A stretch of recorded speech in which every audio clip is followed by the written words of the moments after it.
Welcome to Movie Speeching. Spoilers ahead. Watch out and take good care. The 800 is the name of the movie. Please like and subscribe to get every update. In 1937, China was in the midst of the Second Sino-Japanese War. A group of soldiers are assigned to defend the international colony of Shanghai, but to reach the city they must first cross the countryside. When they finally reach their destination, they encounter the destroyed and abandoned area of the city for the first time. So the group begins to discuss how to proceed while little Xiao Hubei tells his uncle that his brother has disappeared. His brother was Duan Wu, who went exploring to see what was going on. He discovered that there were Japanese soldiers in the area, and these soldiers saw him returning, so they pursued him and found the remaining Chinese soldiers. Don't Know grabbed his brother and uncle, and together they escaped by sneaking through the ruins of buildings while their group was killed. As night fell, they reached the nicer, still inhabited area of Shanghai and discovered that the NRA was shooting other Chinese soldiers because they were deserters. Fearing that they too would be labeled deserters, they looked for another group to join to make the safe crossing, and eventually found a machine gun company they could join. These soldiers were also deserters, but at least they were taken to a warehouse in Shanghai where they were needed instead of being executed.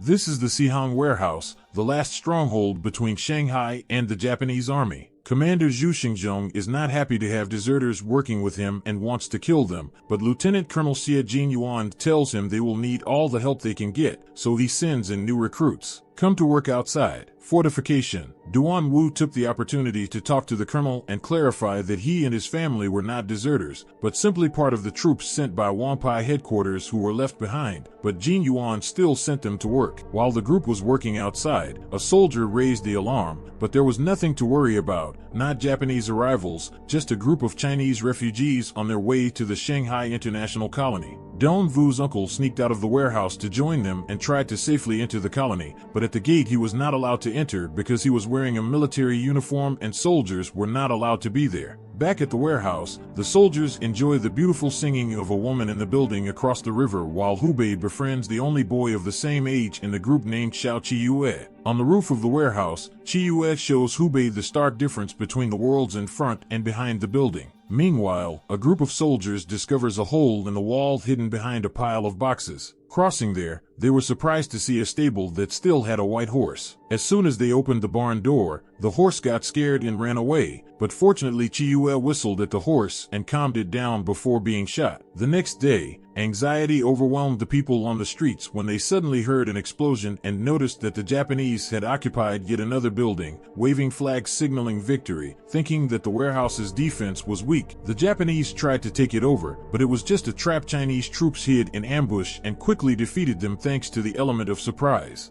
Dong Vu's group was still considered deserters and was not allowed to fight. They wait in a locked room and are only released when the battle is over. One of them tried to escape, but was immediately shot for trying to desert again. Dong Know and his soldiers cleaned up and looted the bodies, although he did not dare kill any living enemies like the others. However, there were still Japanese troops outside the warehouse and they responded by throwing gasoline bombs through the windows. All soldiers ran for cover, used towels to urinate and covered their faces to protect themselves from toxic gas. Fear and anxiety made Dong Vu unable to rest assured, but fortunately another officer lent him his mask. Gas began leaking from the building and spread to the settlement, causing civilians to panic and stampede in the streets trying to enter any of the buildings, which proved difficult as the owners locked the doors. In and out. At the warehouse, soldiers began to remove the gas, but Dong Vu was accidentally pushed over and fell into an underground canal that he did not know existed. He decided to explore around a bit, and that's how he discovered that there was an entrance that could easily be used to sneak in and out of the warehouse. Meanwhile, Mr. Fang Xingwen, a Chinese journalist, approaches the Japanese military to sell them all the information he has about military depots.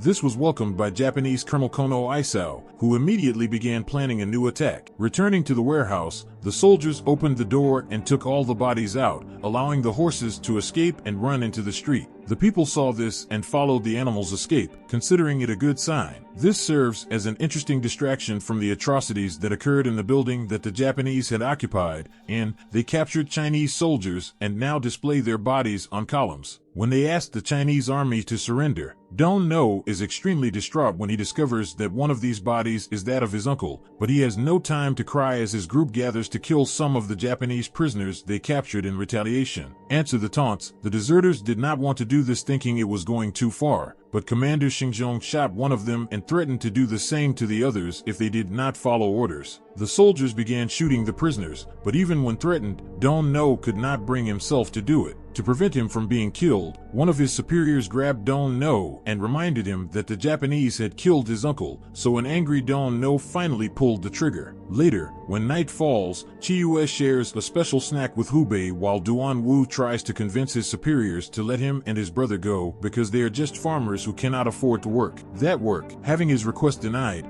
Dong Wu decided to return to the underground canal to see if he could escape. Two other deserters find him and join him, but on their way out they spot Japanese troops sneaking through the same tunnel. The trio hid underwater against the wall and waited for the Japanese to pass, but they held their breath for so long that they lost a friend. Dong Wu and his remaining friend rushed to the exit and were seen by civilians, so they pretended not to run away and warned everyone about the Japanese attack. The police lit up the warehouse while civilians raised the alarm, and this warning was a godsend. The Chinese army awoke and immediately strengthened their defenses, leading to victory with only a few casualties. Small ventricle. Outside, people congratulated Dong No and his companion as heroes, even inspiring 3 young students to enlist. But when they went back inside, they were still scolded by Colonel Jin Yuan, who doubted what they were really trying to do by entering the tunnel. As punishment, they were sent to repair their defenses. The next day, civilians began to panic again when they realized that larger Japanese troops were approaching. Mr. Fong took advantage of his information to bet on the outcome of the upcoming battle with outsiders, even though he himself did not gamble. Hours later, the Japanese finally got close enough to attack, and the warehouse troops were quickly overwhelmed to the point that the deserters, including brothers and students, were given weapons and ordered to fight. The battle was brutal and both sides lost troops at an alarming rate, so Hubei tried its best to push through and survive. However, when he looked out the window and noticed the white horse passing by, he couldn't help but tell Chiyue about it. This caused Chiyue to also try to look at the horse, but as soon as the head emerged, he was shot by the enemy. Although the Chinese army is less in number, they know their strategy well and use various plans to protect their city. They punched holes in walls to throw grenades, used mirrors to track enemy movements, and when they had no other choice, soldiers strapped explosives to their bodies and rushed toward the Japanese to blow up a large portion of the area. Their army, the people across the river, were moved by these sacrifices and decided to help, so they sent a group of volunteers hidden under a Nazi flag to provide supplies. A Japanese sniper kills several people, causing them to lose phone lines, so another civilian sacrifices himself to run across the bridge and roll up the wire before being shot. Now the warehouse can communicate with the city, and when asked how many soldiers are left, Colonel Jin Yuan decides that he wants to give everyone hope, so he answers 800 instead of 452 reals. One of the civilians who planted the flag was Mr. Fong, who began filming and taking photos of the soldiers. Dong Vu's friend stole Mr. Fong's coat to escape because he was scared and wanted to see his wife, but Dong Vu stopped him, almost shot him, and decided not to do it when he saw him beg for mercy. Meanwhile, Hubei mourns the loss of Chiyue, so Commander Xinzhong invites him to drink. Finally, Hubei grabbed the whole bottle while looking out at the city lights. A donation activity took place on the streets, and every citizen wished to collaborate after witnessing the sacrifices in combat. Not wanting an incident similar to the incident at the bridge to happen, this time they threw supplies, hitting the warehouse window.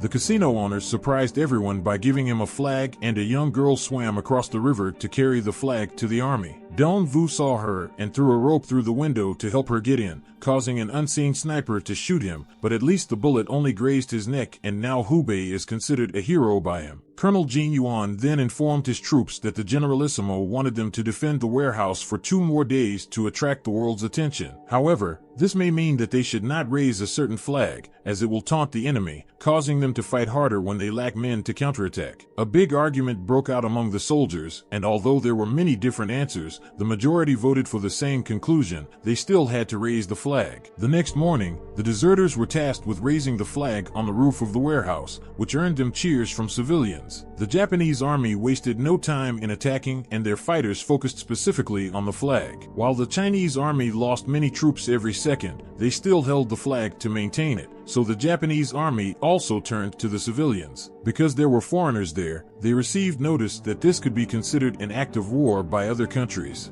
The flag eventually fell, and although the Chinese decided to stop attacking to avoid unnecessary sacrifices, they still hoisted the flag. Fortunately, the Japanese began to retreat upon receiving opposition from the British, so Dong Vu began to celebrate his victory before realizing that he had been shot down. In his last breath, he asked Mr. Fong to take a photo of his brother. Later, as Hubei again watched over the city and mourned another loss, the white horse appeared and allowed him to stroke it for comfort. That night, Colonel Jin Yuan reenacts an ancient Chinese war story with a map and a puppet to remind his troops of the importance of what they are defending. The next day, the British planted a red cross flag outside the colony to mark this as a safe zone. Colonel Isao came to talk on a black horse, so Colonel Jin Yuan met him while riding a white horse. It turns out that Isao will soon be replaced by another colonel, and he knows that the Chinese troops will be ordered to retreat. So, for their honor and not to be seen as a failure, he asked for one last battle. Colonel Jin Yuan agreed and rushed to the warehouse to prepare the army. Hidden under the British flag, the commissioner arrived to order a retreat to the colony at midnight. This was not accepted by Colonel Jin Yuan, who believed that if they continued to fight, they could inspire the international community to help them. Unfortunately, the commissioner already knew that no one would come in. After the fall of the NRA, the rest of the world no longer cared about their conflict. The superiors decided it was better to admit defeat. It might not be honorable, but the country had suffered enough. This upset Colonel Jin Yuan, who felt that these orders made all their sacrifices meaningless. When night falls, the headlights will turn off to allow soldiers to withdraw across the bridge, but a small group will have to stay behind to hide. Mr. Fong took photos and letters from this group, promising to bring them home to meet their families. As people flooded the streets to watch the soldiers cross the bridge, Hubei decided to stay as one of the defenders. The Japanese soon turned on their searchlights, firing flares to illuminate the area and make it easier for them to attack the soldiers on the bridge. The group of volunteers left the warehouse to approach the Japanese camp in an attempt to slow them down, but they were quickly shot. Residents are also trying to help, bringing medical equipment or firing weapons from their balconies. Little by little, most of the Chinese troops were killed, including Colonel Jin Yuan, so only a few were able to reach the colony, where civilians approached them through the gates. In present-day Shanghai, a white horse emerges from the ruins of a warehouse. These ruins still stand today as a reminder of the sacrifices that helped China become the main battlefield of the anti-fascist war in the East. The Chinese military accounted for 70% of Japanese casualties in World War II. Subscribe to watch more videos like this, leave a comment about your favorite movie, and we will make it next. Thanks for watching.